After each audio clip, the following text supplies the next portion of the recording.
आपने अंदर भी नहीं करते उनको भी आपके दांत तो बड़े अच्छे तो अपन लोग आप ही सिखाते हैं बाबू हमें ये तो जोरदार मामला है। महाराज जी की दांत बड़े अच्छे कभी भी तो हमारा और नाम कर नहीं होता कभी कभी होता तो आप बता जब तुम दांतों को आपस पेश करते हैं तो वो दर्द भी ठीक हो जाता है। संपूर्ण योग क्रियाओं पर पूरा शरीर का सिस्टम है इस माथी के क्या बात जो हमने बाबा स्वामी जी से ही देखा और इनसे ही सीखा है। जो सीखा है कभी उसको भूलना नहीं चाहिए। क्यों? यदि 30 साल पहले यदि रामदेव बाबा देश में इस क्रियाओं को नहीं करवाते तुम्हारा पूरा जीवन जानवर से बदतर हो जाता। इतने साल लोग यहाँ बैठे हो जो हजारों करोड़ लोग जो टीवी में देख रहे हैं, आस्था में देख रहे हैं, संस्कार में टीवी में जो रोज देखते हैं कुछ ना कुछ उनको मिल तो रहा भी। प्रदीप जी एक संत साधक को कैंसर जैसी बीमारी किसी से भेदभाव नहीं कर मौत बीमारी और अभी कभी किसी से भेदभाव नहीं करते। संत हो चाहे महंत हो रंग राजा हो चाहे रंग हो किसी को कभी भी आ सकती है। संत को बीमारी होगी कैंसर डॉक्टर ने बोल दिया भैया इनको अपनी पूरी मुद्रा छोड़ना कपड़े पहनो। हमारे भोले भंडारी जीते जा रहा है जिनको हमारे स्वामी जी प्यार से पगला जाते बोलते हैं। और बाकी में जहां कभी भी गुरु के पास और भगवान में बुद्धि मत लगाना। जो लोग गुरु और भगवान में बुद्धि लगाते हैं वो हमेशा गुमराह रहते हैं। जो भगवान और गुरु में दिल लगा देते हैं तो उनको कभी दिल के दौरे नहीं आते हैं। गुरु बुद्धि का विषय नहीं है, गुरु तो हृदय का विषय है। प्रदीप जी ने स्वामी जी को फोन किया, बालकृष्ण जी को, स्वामी जी यहाँ से ऐसी बात है चिंता मत करो मेरी टीम है की जैन जी स्वामी जी के अच्छी समर्पित व्यक्ति उन्होंने पूरी टीम को भेजा। 15 दिन उसका आयुर्वेदिक उपचार किया। अब सोचो हम अपनी क्रियाओं से समझौता नहीं। 24 घंटे में एक बार ही पानी पीते कितना ही कुछ भी हो जाए दूसरी बार पानी पिएंगे ही नहीं। जितने की बार बढ़ जाए एक बार ही खाएंगे एक वो भी खड़े खड़े क्योंकि भारतीय संस्कृति में 2 लोगों को खड़े खड़े भोजन करने का अधिकार है। एक तो संत को परमहंस को दूसरा जानवरों को। अब आप यदि बफे सिस्टम से खाते तो आप बफे लो भगवान का मार्ग खड़े खड़े से अब तुम आपको जानवर मान नहीं सकते हो और संत तुम बोलो और परमहंस हमारे पास में ही बैठे निवेदन कर रहा हूं कितना ही बीमार पड़ जाए 15 दिन में उनका कैंसर जब वापिस फिर से टेस्ट कराया 0 हो गया। इसलिए 15 दिन में आज तक वो साधु अपनी आत्म कल्याण की साधना में निरंतर उसका पूरा श्रेय जाता है स्वामी रामदेव बाबा को। कितने कितने लोगों को अधमरे लोगों को स्वामी जी ने जिंदा कर दिया। इनके वचन की औषधि है, इनकी वचन औषधि है क्रिया इनकी तुम्हारे जीवन की प्रतिक्रिया को बदल सकती है। और शर्त है कि इनको सिर्फ देखना नहीं है इनको साथ में जीना भी है। यदि बाबा कुछ भी ना करे सिर्फ आप सुबह से शाम तक बाबा को देखो तुम्हारी आधी एक्सरसाइज तो इनको देखते देखते ही हो जाएगी। क्यों?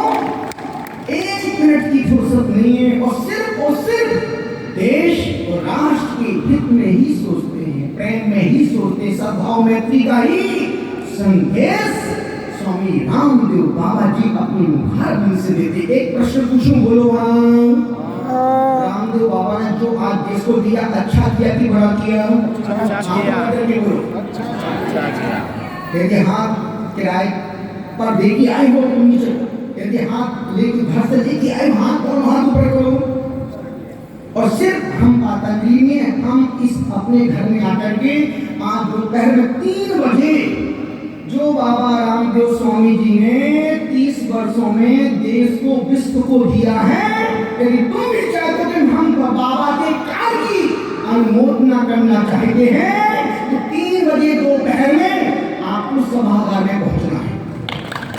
3 बजे उस सभागार में और ध्यान रखना बाबा की अनुमोदना करने का मतलब है इनके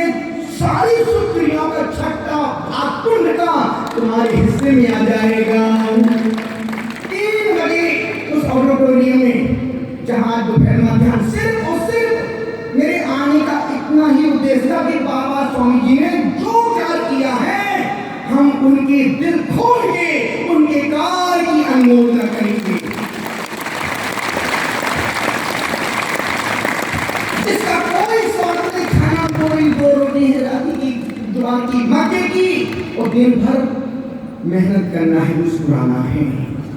निवेदन कर रहा हूं, उन दिनों में दिगंबर साधु स्नान नहीं करते, मंजन नहीं करते, एक बारी खाते हैं, 20-30 किलोमीटर फंस के चल लेते हैं, उसके बाद भी दिन भर मुस्कुराते हो। तुम सुबह से शाम तक दिन भर खाते हो और घर से मंदिर तक चल के भी नहीं जा पाते। सोचो कभी ऐसा हो तो क्या हो। सोचो कभी जिस घर में, जिस मजहब में जो व्यक्ति पैदा हुआ है, उस धर्म की, उस मजहब की मर्यादाओं का हर व्यक्ति को पालन करना चाहिए। 3 प्रकार की बातें। प्रकृति पुरुष जो जब जन्म हुआ था नग्न आए थे, और जब जाएंगे तो नग्न ही जाएंगे। प्रकृति कहती है, और प्रकृति ने संसार को जो भी किया है सब कुछ नग्न है। धरती भी नग्न है, आकाश भी नग्न है, चंद्रमा भी नग्न है, सूरज भी नग्न है, पेड़ पशु पक्षी जानवर भी नग्न है, नदी गंगा सरिता सागर भी नग्न है, इसलिए दिगंबर साधु भी नग्न है। बारह उस समय तो आप सूरज की धूप में तो बैठते थे। रोज बैठता था।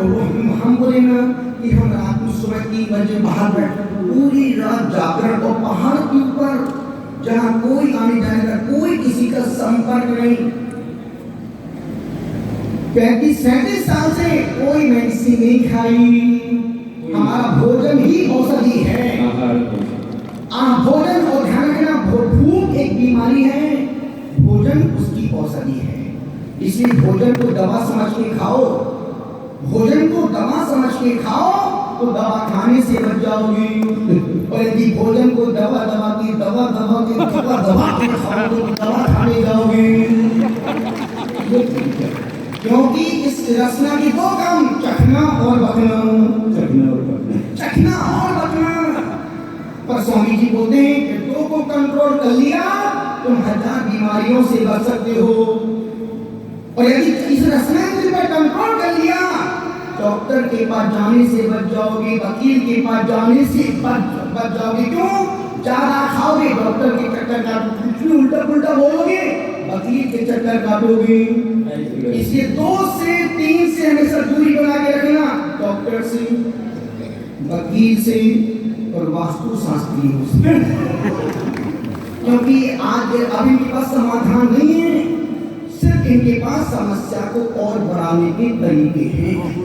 और स्वस्थ जीवन जीना है, एक ही शरण, यही आओ, 10 दिन 15 दिन, साल में 15 दिन 10 दिन यहाँ रहो, और संत जैसा जीवन जीने का अभ्यास करो। संत मत बन सकते, संत नहीं बन सकते हो, और पतंजलि में आकर के संत को देख करके संत जैसी साधना, संस्कार जरूर यहाँ बैठ के डाल सकते हो।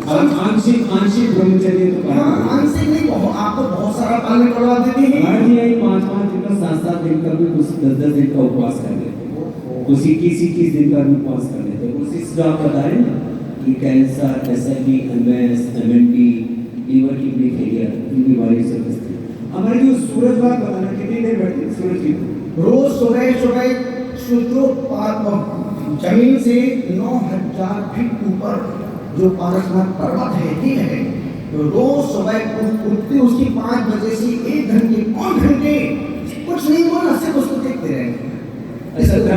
और वो सूर्य रश्मि की चिकित्सा को दोपहर में 12 से 1:30 बजे के बीच में उस कड़कड़ाती मई जून की धूप में, अब आप सोचो, रोज का आज भी रोज 1-1.5 घंटे धूप में, मई जून का महीना हो, पर कितनी धूप पड़ रही हो, आज भी रोज 12 बजे से लेकर के 1-1:30 बजे तक की धूप में ही बैठते हैं।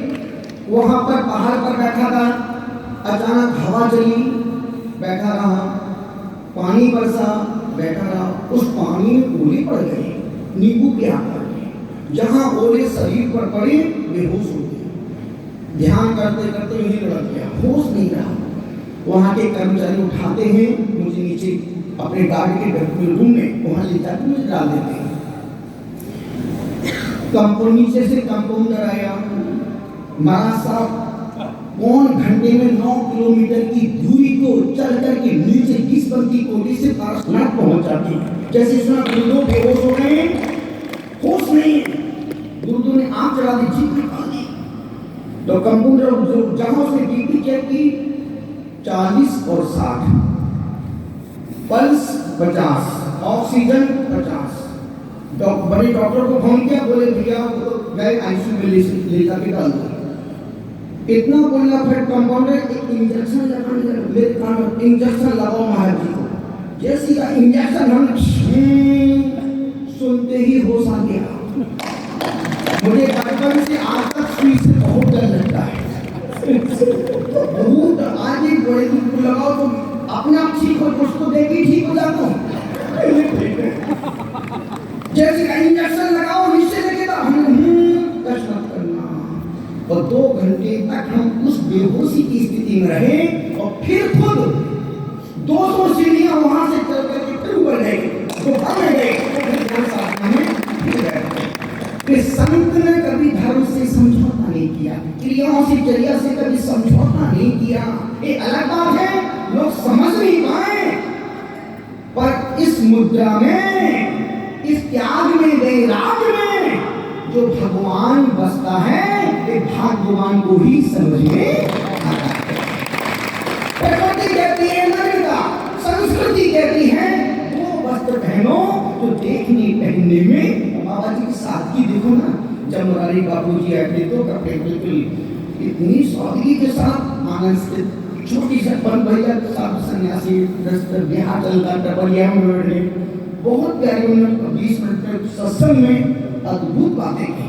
और बाकी में पुरानी कथा वाचकों में जो उन्होंने अपना कद बनाया है, बापू मुरारी बापू ने प्रशंसा ही काबिल।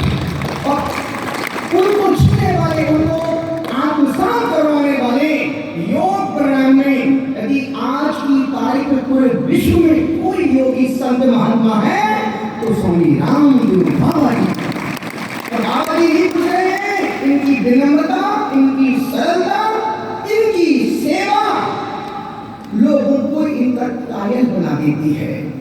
संस्कृति कहती है वस्त्र पहनना बुरा नहीं, वस्त्र पहनो पर ऐसे पहनो जो देखने में, पहनने में अच्छी लगती है। और विकृति का जीवन, फटे कपड़े घुटने के पास फटा, पैंट फटा, यहाँ फटा। पहले हमारी माता बहनी यहाँ तक वस्त्र पहनती थी। कुछ पाश्चात्य संस्कृति का प्रकोप बढ़ा, यहाँ तक पहने, फिर यहाँ तक पहने, अब तो रेड लाइन के बाहर ही चले गए। इसको बोलते विकृति। मैं वस्त्र पहनने का विरोधी नहीं हूँ, वस्त्र पहन के जाओ, पर जब सत्संग में जाओ, गुरुओं के पास जाओ, तीर्थ यात्रा में जाओ, उस समय सादे वस्त्र पहन के जाओगे, आपके चरित्र का पता चलता है। 3 होगी, प्रकृति, संस्कृति और विकृति। प्रकृति का जीवन हम जी रहे हैं, संस्कृति को आत्मसात स्वामी जी कर रहे हैं, और विकृति का जीवन नजर के सामने। निवेदन कर रहा हूं, स्वामी जी की थीम क्या है इन 2 पंक्तियों के साथ। भूखे को देंगे रो